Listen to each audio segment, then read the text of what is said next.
The new government is committed to get to the bottom of how Spain's direct rule impacted Catalonia. President Torra has announced a number of measures and unveiled some complaints from public servants gathered during this unprecedented period.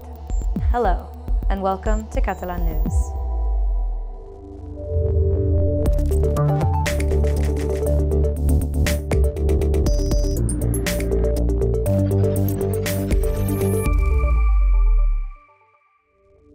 The impact of direct rule in Catalonia should worry any Democrat. This was Torra's strongest remark today in Parliament to denounce the effects of this 7-month period without a government that ended last Saturday. A plan of action to investigate its results, as well as a civil and political rights body, are the initiatives put forth by his cabinet as a response. On our show today, we'll tell you more about this and learn how the opposition reacted. We'll also show you a new and frightening theme park to explore right next to a power station. Today in Parliament, we saw the new ministers sitting in the government seats for the first time in 7 months. Their head, Quim Torra, made their priority clear: shedding light on the effects of Spain's direct rule. He believes this time has been disastrous for the Catalan administration. Projects have been halted, financial grants denied, and many initiatives simply frozen. But the opposition argues that his government should just get back to business instead of complaining about Article 155. Spain's direct rule of Catalonia is over, but its effects still live on. Imposed last October as an exceptional measure to counter a declaration of independence, the new government has pledged to evaluate and remedy the effects of the takeover, which only ended on Saturday. In Parliament, President Quim Torra presented his plan to create a commission to do just exactly this. Meanwhile, the Minister of Social Affairs explained that hundreds of payments have been blocked since October. Now they face the challenge of catching up. Hi han desbloquejat 251 expedients. Aquests 251 expedients, cada expedient representa més de 300.000 euros. Not only do the consequences of the takeover persist, but also those of the prosecution of Catalan leaders. Yellow ribbons in Parliament seats are a symbol of solidarity with politicians in jail or seeking refuge abroad. But Ciutadans, the main unionist party in Catalonia, is not happy with them.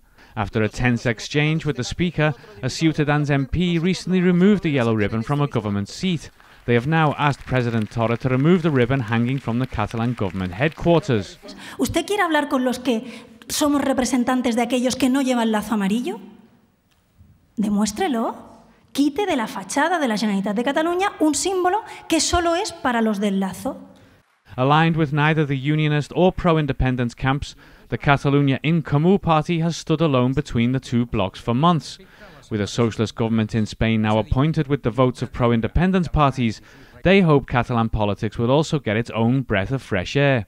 Podem seguir en un govern construït des del passat o pensar en el futur. Nosaltres tindrem la mà estesa. The approval of a budget for Catalonia will be a first major test to see whether the political blocs remain firm or whether they are beginning to tremble.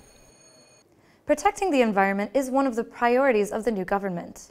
While the Catalan climate change law is still suspended by Madrid and a long political and legal battle is expected in order to get it back, the Sustainability Minister has just announced a proposal to reduce waste.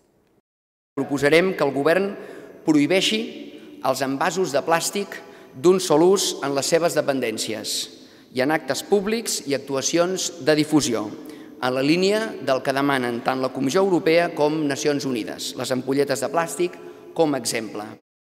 The proposal will be discussed and most likely approved in tomorrow's first cabinet meeting. Throwaway plastic objects such as cutlery, glasses, and even sticks to stir beverages will therefore disappear in all Catalan public administration buildings.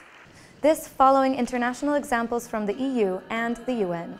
Around 250 billion small plastic trash items lie deep in the Mediterranean Sea, with 500 more tons floating on the water. So every little effort to avoid making more waste counts. Moving on, do you know that 1,106 people got an organ transplant last year? That was a record figure. But today we also found out that the number of live donors has gone down by around 20% compared to last year. This is partly compensated by a rise in deceased organ donation, as the Catalan Transplant Organization explained today. Donations from heart attack or brain death victims have been on the rise in the past few years. 8 out of 10 families agreed to donate the organs of their loved ones. But authorities are making efforts to stop the downward trend within live donations. Still, Catalonia's transplant rate remains among the highest amid countries worldwide. In business news, there are almost 200 Japanese companies operating in Catalonia. And this could increase even more, as the Japanese consul in Barcelona said today. He called for political and economic stability in order to favor more of these foreign investments. According to the Japanese consul, Catalonia has many opportunities in terms of trade and investment. Some of the Asian firms operating here are big multinationals, such as Rakuten, FC Barcelona's main sponsor. The fact that world-class player Andrés Iniesta, who played for Barça for 2 decades, has now signed for a Japanese team, could also attract a lot of investment back home. The city of Barcelona, in fact, is a well-known brand in Japan. Barcelona es una ciudad de dinamismo económico muy vivo, ¿no? Además con el ambiente de arte, cultura y de arquitectura, etc. Are you ready for a haunting? If so, we've got some good news for you. South Europe's first ever so-called Scream Park is under construction in Catalonia. But you'll have to be patient. It won't be ready for a few months. And it's only planned as temporary. But ticket sales so far have been so successful that this might change. If you don't know what a Scream Park is, check this out. If you go down to the woods today, you're sure for a big surprise. Follow the road north toward the border and you'll come across an industrial estate forgotten by time, hidden away deep in the forested foothills of northern Catalonia. Ominous and desolate, but surrounded by natural beauty, this is where construction is underway for Southern Europe's first ever Scream Park. For 15 days in October and November, Horrorland will convert old warehouses into a terror-filled wonderland beneath the fitting backdrop of an abandoned power plant that stands alone and forlorn, looming over the disused industrial park.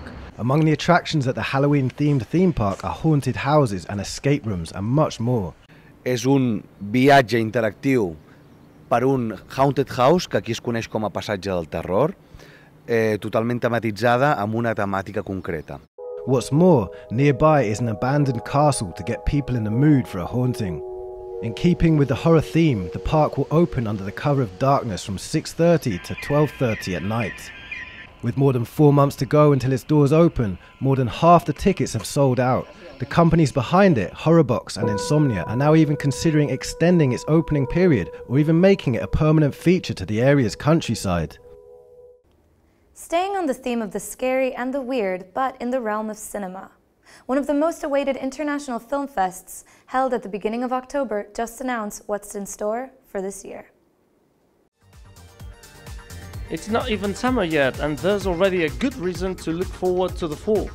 The Sitges Film Festival, dedicated to fantasy, science fiction and fright, it's held in October, south of Barcelona. This year the event will award Peter Weir, director of films like Dead Poets Society.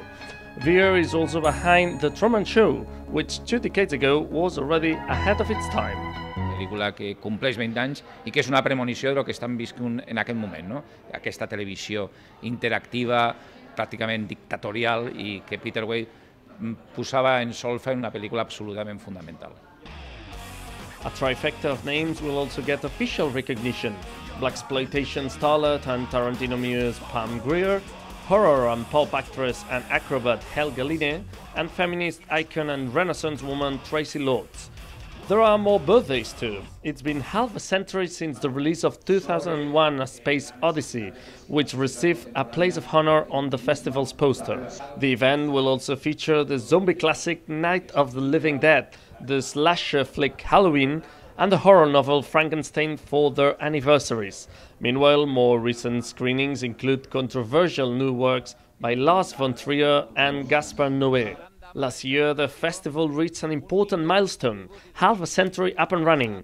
For the occasion, and with 30% higher ticket sales, renowned Mexican director Guillermo del Toro played Master of Ceremonies, and the Grand Honorary Award was taken home by none other than Susan Sarandon.